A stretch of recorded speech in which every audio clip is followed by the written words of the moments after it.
معه السجن فتيان قال أحدهما إني أراني أعصر خمرا وقال الآخر إني أراني أحمل فوق رأسي خبزا تأكل الطير منه نبئنا بتاويله إنا نراك من المحسنين۔ اللہ رب العالمین نے حضرت یوسف علیہ نبی جنا علیہ الصلاۃ والسلام کی شان میں بیان فرما رہا ہے کہ جب ان پر ظاہر ہوا وہ جو نشانیاں حضرت یوسف علیہ الصلاۃ والسلام کو قید میں ڈالیں،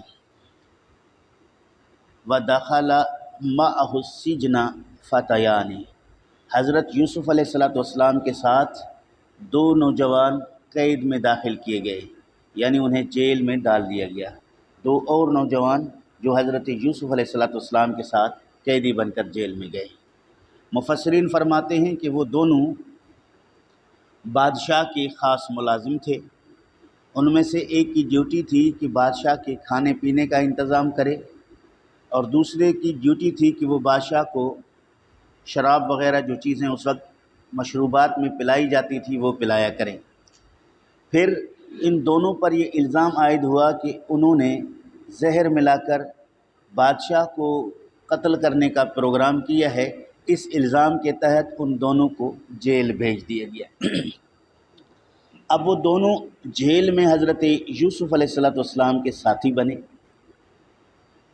حضرت یوسف علیہ الصلاۃ والسلام کا اخلاق کریمہ یہ تھا کہ آپ جیل میں قیدیوں کی خیریت معلوم کرتے، بیماروں کی عیادت کرتے، دکھ درد مشکلات زدہ انسانوں کی مشکلات میں حتی الامکان معاون اور مددگار بنتے۔ تو ان دو کو حضرت یوسف علیہ الصلاۃ والسلام نے دیکھا کہ یہ ان کے ساتھ جیل میں ہیں۔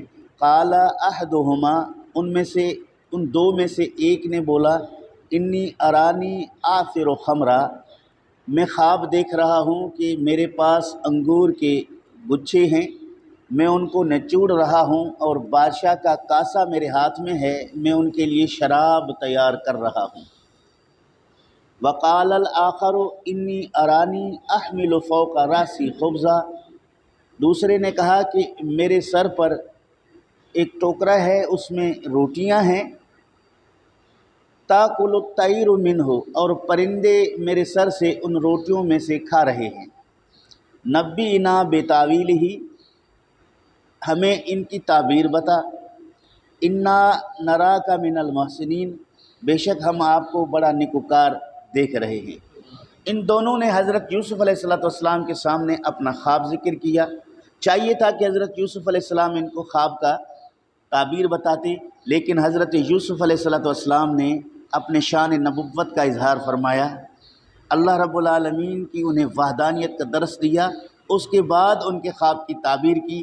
حضرت یوسف علیہ السلام نے کہا، قال لا یأتیکما طعام ترزقانہ الا نبأتکما بتاویلہ قبل ان یأتیکما ذالکما مما علمنی ربی انی ترکت ملۃ قوم لا یؤمنون باللہ وہم بالآخرۃ ہم الکافرون۔ حضرت یوسف علیہ السلام نے کہا کہ جو تمہارا کھانا تمہارے پاس نہیں پہنچ پائے گا، اس سے پہلے کہ میں تمہیں اس خواب کی تعبیر بتا دوں۔ پھر کہا کہ مجھے اللہ رب العالمین نے جو میرا رب ہے علم عطا کیا ہے، اس لیے میں نے وہ دین ترک کیا ہے جن لوگوں نے اللہ رب العالمین پر ایمان نہیں لائے، آخرت پر ایمان نہیں لائے، کافر ہوئے۔ حضرت یوسف علیہ السلام نے اپنا دینی نظریات بیان فرمانے لگے کہ میں ان تمام لوگوں کے دین سے بیزار ہوں جنہوں نے اللہ کے علاوہ بتوں کو پوجنا شروع کیا، جنہوں نے قیامت کے یقین سے اپنے آپ کو دور رکھا، آخرت پر ان کا ایمان نہیں ہے۔ میں ایسے تمام لوگوں سے دور ہوں، اور واتبعت ملۃ آبائی ابراہیم و اسحاق و یعقوب، میں اتباع کرتا ہوں اپنے باپ ابراہیم علیہ السلام اور حضرت اسحاق علیہ السلام اور حضرت یعقوب علیہ السلام کے دین کی۔ یعنی اے میرے ساتھیو، میں آپ کو آج بتانا چاہتا ہوں کہ میں موحد ہوں، یعنی اللہ کو ایک ماننے والا، نبیوں کی اولاد میں سے ہوں۔ میرے تمام آباء و اجداد اللہ رب العالمین پر ایمان رکھتے ہیں، اللہ رب العالمین کی عبادت اور بندگی کرتے ہیں۔ میں ان اللہ رب العالمین کے برگزیدہ بندوں کے طریقہ کار پر چلتے ہوئے ان کی عبادت کرتا ہوں، اللہ کی عبادت کرتا ہوں۔ ما کان لنا ان نشرک باللہ من شیء، یہ ہمارے لیے روا نہیں ہے کہ ہم اللہ رب العالمین کے ساتھ کسی کو شریک ٹھہرائیں۔ ذالک من فضل اللہ علینا، یہ اللہ کا ہم پر بڑا فضل ہے، وعلی الناس، اور لوگوں پر بھی، ولکن اکثر الناس لا یشکرون، لیکن اکثر لوگ اللہ کا شکر ادا نہیں کرتے۔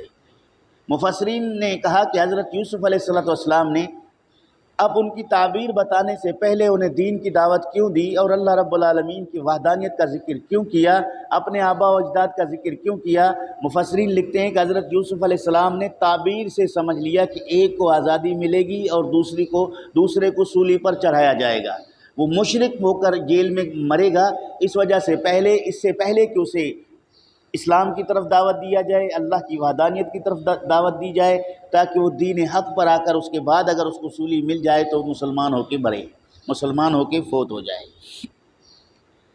یا صاحب السجن ارباب متفرقون خیر ام اللہ الواحد القہار، اے میرے جیل کے قید کے دونوں ساتھیوں، کیا ایک اللہ رب العالمین جو سب سے طاقتور ہے اس کو مان لیا جائے، یا متفرق سونا چاندی پتھر اور لکڑی کے معبودان باطل کی عبادت کی جائے؟ یہ سوال کیا۔ پھر فرمایا ما تعبدون من دونہ، تم اس کے سوا کسی نہیں پوجتے، الا اسماء سمیتموہا انتم و آباؤکم، اور وہ نام ہیں جو تمہارے باپ اور تم نے رکھے ہیں، وہ نام ہیں بتوں کے، آپ نے کسی کا نام کیا رکھا، کسی کا کیا، اور خود گھر کے منسوب بنا کے سجا کے رکھے اور ان کی عبادت کرتے ہو۔ ما انزل اللہ بہا من سلطان، اللہ کی طرف سے کوئی دلیل نہیں ہے، اللہ کی طرف سے کوئی حکم نہیں ہے کہ تم ان مورتیوں کو پوجو اور ان کی پوجا پاٹ میں مصروف رہو۔ ان الحکم الا للہ، حکم تو صرف اللہ رب العالمین کے لیے ہے۔ امرا اللہ تعبدوا الا ایہ، اللہ کا یہی حکم ہے کہ ہم خاص اللہ رب العالمین کی عبادت کریں۔ یہ درس دینے کے بعد کہا ذالک الدین القیم، یہ مضبوط دین ہے، یہ سیدھا راستہ ہے، ولکن اکثر الناس لا یعلمون، اکثر لوگ اس کا علم نہیں رکھتے۔ اس کے بعد پھر اس تعبیر کی طرف آتا ہے۔ اب حضرت یوسف علیہ السلام ان کی تعبیر بیان کرتا ہے۔ یا صاحب السجن اما احدکما فیسقی ربہ خمرا، اے میرے قیدی ساتھیوں، تم میں سے ایک اپنے رب کو یعنی بادشاہ کو شراب پلائے گا۔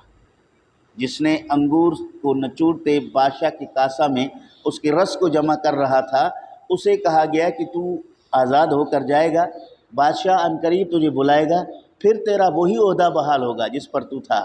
بادشاہ کے مشروبات پلانے کا جو تمہاری ڈیوٹی تھی وہ برقرار رہے گا، تو جا کر پھر بادشاہ کو شراب پلانے کا جو معمول ہے، پانی پلانے کا جو معمول ہے، ان کے مہمانوں کی خدمت کرنے کا جو معمول ہے وہ تو کرتا رہے گا۔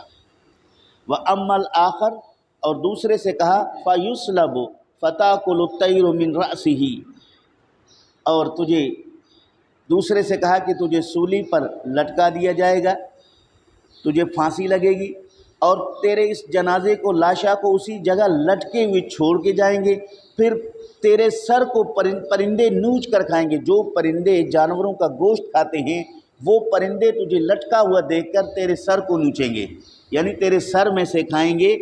قُضِیَ الْأَمْرُ الَّذِی فِیہِ تَسْتَفْتِیَانِ، جو تم نے پوچھا یہ فیصلہ اللہ رب العالمین کی طرف سے اٹل ہے، اب یہ معاملہ یہ اللہ رب العالمین کی طرف سے فیصلہ ہو چکا۔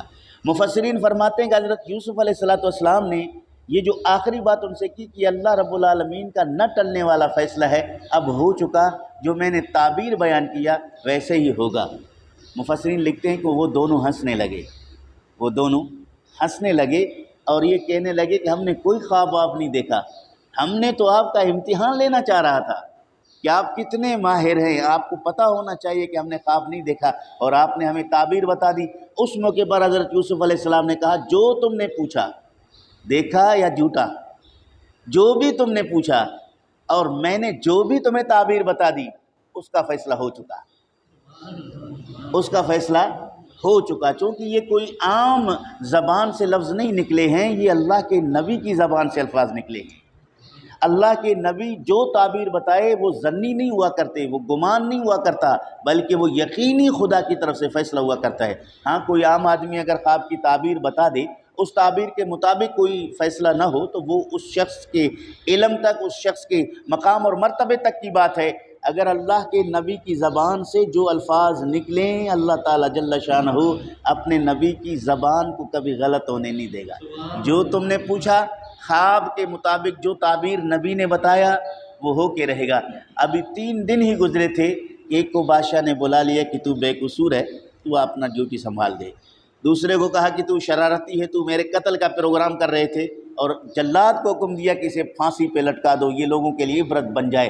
حضرت یوسف علیہ السلام نے جب یہ تعبیر دونوں کے بیان کی، جسے کہا گیا کہ بادشاہ تمہیں بلا لے گا اور تو پھر اپنی ڈیوٹی پہ مامور ہوگا، اسے حضرت یوسف علیہ السلام نے کہا، اگلی آیت میں اس کا ذکر ہے، میں صرف مفہوم بتا رہا ہوں کہ بادشاہ کے پاس جا کر میرا ذکر کرنا،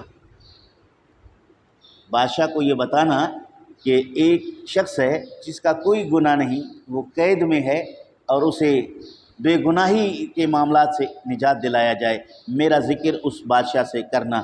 چونکہ وہ بادشاہ جو ہے دوسرا تھا، اور وزیر جو ہے عزیز مصر تھا، اس کا بادشاہ کا وزیر، تو یہ براہ راست وہ بادشاہ کے مجرم تھے، عزیز مصر کے نہیں۔